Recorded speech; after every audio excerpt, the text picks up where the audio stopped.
امام حنیفہ نے ایک ٹانگ پہ 15 سپارے پڑھنے ہیں بعد میں خانہ کعبے میں کھڑے ہو کے، اور دوسری ٹانگ پہ 15 سپارے پڑھنے۔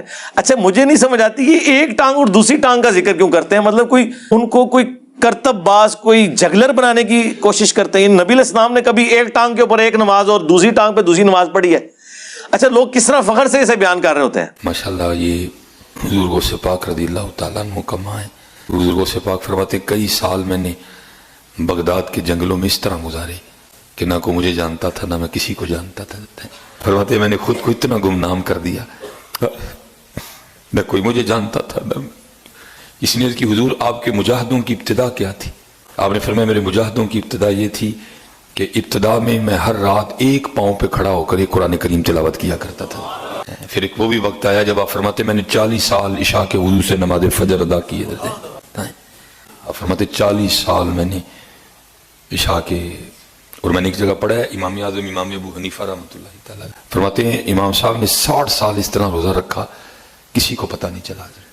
60 سال تک امام صاحب نے اس طرح روزہ رکھا کہ کسی کو پتہ نہیں چلا۔ سیدنا غوث اعظم فرماتے ہیں میں نے 40 سال عشاء کے وضو سے فجر پڑھی ہے۔ اتنا عرصہ وہ روزانہ کتنی عبادت کر رہے ہیں، عشاء کے لیے وضو کیا، ساری رات عبادت میں گزاری، صبح فجر ہو گئی۔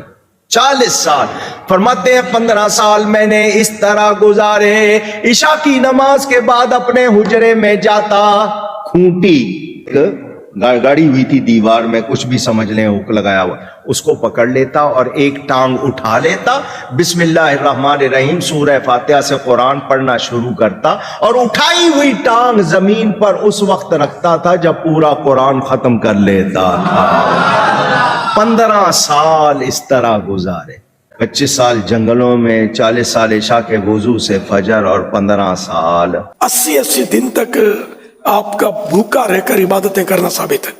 یہ کرامت تھی آپ کی۔ 80 دن کوئی انسان نہ کھائے پیے زندہ نہیں رہ سکتا۔ حضور غوث الثقلین رحمۃ اللہ علیہ 15 سال تک رات بھر میں ایک قرآن کریم ختم کرتے رہے۔ غوث پاک رحمۃ اللہ علیہ ہر روز ڈیلی 1000 رکعت نفل ادا فرماتے تھے۔ امام اعظم ابو حنیفہ رضی اللہ تعالیٰ عنہ کی شان تو دیکھو کہ آپ رضی اللہ تعالیٰ عنہ نے مسلسل 30 سال روزے رکھے، خالی روزے ہی نہیں رکھے، 30 سال تک ایک رکعت میں قرآن پاک ختم کرتے رہے۔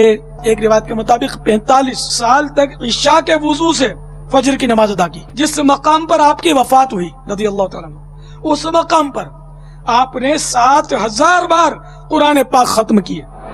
15 سپارے ایک لت اتے اور 15 ایک اتے پڑے۔ یار بھائی 2 لتاں استعمال کرو، کسی نے منع کیتا ہے؟ اس میں زیادہ تھکنے کے چانس ہیں۔ آپ ایک ٹانگ کے اوپر اگر 15 سپارے پڑھیں، بلکہ جو بیان کر رہے ہیں نا انہیں کہ آپ سے ہم سپارے نہیں ڈیمانڈ کرتے، یہ ایک سپارہ پڑھنے میں آدھا گھنٹہ لگتا ہے، تو 15 پارے آلموسٹ 7.5 گھنٹے بنے۔ 7 گھنٹے تو پہلے ایک لاتے کھلو کے 10 نہ منو، خالی نہیں کھڑا ہوا جاتا۔ اور یہ کون سی سنت ہے؟ یہ ضرور سنت ہے کہ نبی علیہ السلام اگر قیام کے دوران تھک جاتے تو ایک ٹانگ پہ تھوڑا وزن ڈال دیتے، یہ نہیں کہ دوسری ٹانگ اٹھا لیتے تھے۔ نماز کا ایک پروٹوکول ہے، آپ نے اللہ کے سامنے اس طریقے سے کھڑا ہونا ہے کہ اس کا پروٹوکول ہو۔ یہ کون سا تماشا کہ لات چکی ہے؟ ایک لات اٹھا کے، ایک لات چک کے تو بندہ کھڑا بھی نہیں ہو سکتا۔ یقین کریں بندہ تھک جاتا ہے۔ یہ ہو سکتا ہے کہ دوسرے آدمی کو رسی یوں پکڑی ہوئی ہو، خالی ایک ٹانگ پہ کون کھڑا ہو سکتا ہے یار؟ ہاں جس کی 4 ٹانگیں ہیں نا وہ کھڑا ہو سکتا ہے 3 ٹانگوں پہ، 2 ٹانگوں والا تو ایک ٹانگ پہ نہیں کھڑا ہو سکتا۔ سیدھی سی بات ہے یار۔ بخاری مسلم دونوں میں حدیث ہے، نبی علیہ السلام ایک دفعہ گھر میں داخل ہوئے تو آپ نے ایک رسی لٹکی ہوئی دیکھی۔ آپ نے فرمایا یہ رسی کس نے لٹکائی ہوئی ہے؟ تو بتایا گیا آپ کی بیٹی جو زینب ہے نا وہ عبادت کرتی ہیں اور اپنا جوڑا جو ہے نا اس سے باندھ لیتی ہیں نماز پڑھنے کے دوران، تاکہ جب نیند آئے اور جھٹکا لگے اور آنکھ کھل جائے۔ آپ نے فرمایا کھولو ہے رسی۔ یہ کون سا طریقہ ہے؟ نماز اس وقت تک پڑھو جب تک کہ تمہاری طبیعت تمہارا ساتھ دے، نفلی نماز، اس کے بعد آرام کرو۔ اللہ کے نبی علیہ السلام نے تو وہ رسیاں بھی کھلوا دی ہیں، اپنی بیٹی کی رسی، یہ بخاری مسلم دونوں میں ہے، جو انہوں نے اپنا جوڑا باندھنے کے لیے لٹکائی ہوئی تھی کہ مجھے جھٹکا لگے تو میں پھر دوبارہ نماز شروع کر دوں۔ اس طرح کی زبردستی کی نمازیں تو اللہ کے نبی نے پسند نہیں کی ہیں۔ جو رسیاں کھلواتے ہیں، یہ ایک ٹانگ والے جو یہ مرغے اور مرغابیاں جب کھڑے ہوئے نمازیں پڑھ رہے ہوں گے، ان کے ساتھ وہ کیا کریں گے؟ حضرت مولا مشکل کشا علی المرتضی کرم اللہ تعالی وجہہ الکریم جب گھوڑے پر سوار ہونے کے لیے تشریف لاتے ہیں تو ایک رکاب میں نہیں کہ ایک پیڈل میں اپنا پاؤں مبارک رکھتے ہیں. تو ایک پیڈل پر پاؤں رکھا اور دوسرے پیڈل پر جب پاؤں رکھتے تھے تو اسی قلیل ترین سیکنڈوں میں پورا قرآن پاک پڑھ لیتے تھے. مولا علی علیہ السلام کے بارے میں کہا جاتا ہے کہ وہ گھوڑے کی ایک رکاب میں پاؤں رکھتے تو قرآن شروع کرتے, دوسری رکاب تک پاؤں لے کر جاتے, قرآن کی تلاوت مکمل کر لیتے ہوں گے. 3 دفعہ سورہ اخلاص پڑھتے ہوں گے. باقی تو یہ پاسبلٹی نہیں ہے اس طریقے سے, نہ نبی الاسلام نے اس چیز کی اجازت دی ہے, نہ آپ نے کوئی ایسا معجزہ کر کے دکھایا ہے. ایسی تو کوئی بات نہیں ہے. اس کے الٹ بخاری مسلم میں ملتا ہے کہ تم میں سے کسی کی استطاعت ہے کہ وہ ایک رات میں تہائی قرآن پڑھ دے. صحابہ نے کہا کہ کون اس کی استطاعت رکھے گا؟ تو آپ نے فرمایا سورہ اخلاص پڑھ لو, یہ تہائی قرآن کے برابر ہے. تو وہ تہائی قرآن کے برابر ہے سورہ اخلاص. تو اس میں یہ آج بھی ممکن ہے کہ آپ ایک رکاب میں پاؤں رکھیں اور دوسرے میں رکھنے سے پہلے پورے قرآن کا ثواب حاصل کر لیں 3 دفعہ سورہ اخلاص پڑھ کے. پھر بخاری مسلم میں وہ حدیث ہے جو 3 اصحاب غیر موجودگی میں نبی الاسلام کی ازواج کے پاس پردے میں آ کے حضور کے معاملات پوچھتے ہیں.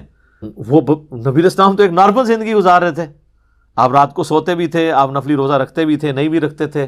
تو بخاری مسلم کے الفاظ ہیں, انہوں نے نبی الاسلام کی عبادت کو ہلکا جانا اور پھر آپس میں گفتگو کرتے ہوئے کہا کہ اللہ کے نبی تو بخشے بخشائے ہیں, ان کو کیا ضرورت ہے. ایک نے کہا کہ میں پوری زندگی شادی نہیں کروں گا, صرف اللہ اللہ کروں گا. دوسرے نے کہا کہ میں روزانہ روزہ رکھوں گا, اور تیسرے نے کہا کہ میں روزانہ پوری رات جاگا کروں گا. یہ کہتے ہیں 40 سال تک عشاء کے وضو سے فجر اے تکیو کیا ہوتا ہے انہاں نال. یہ چلے گئے, یہ باتیں کر کے وہ وہاں پہ گئے تو نبی الاسلام کی زوجہ محترمہ جو تھی انہوں نے سن لیا, اور جب حضور واپس آئے تو انہوں نے کہا کہ جی وہ آپ کے چیتے آئے تھے یہ دعوے کر کے گئے ہیں. حضور نے کہا بلاؤ ان کو.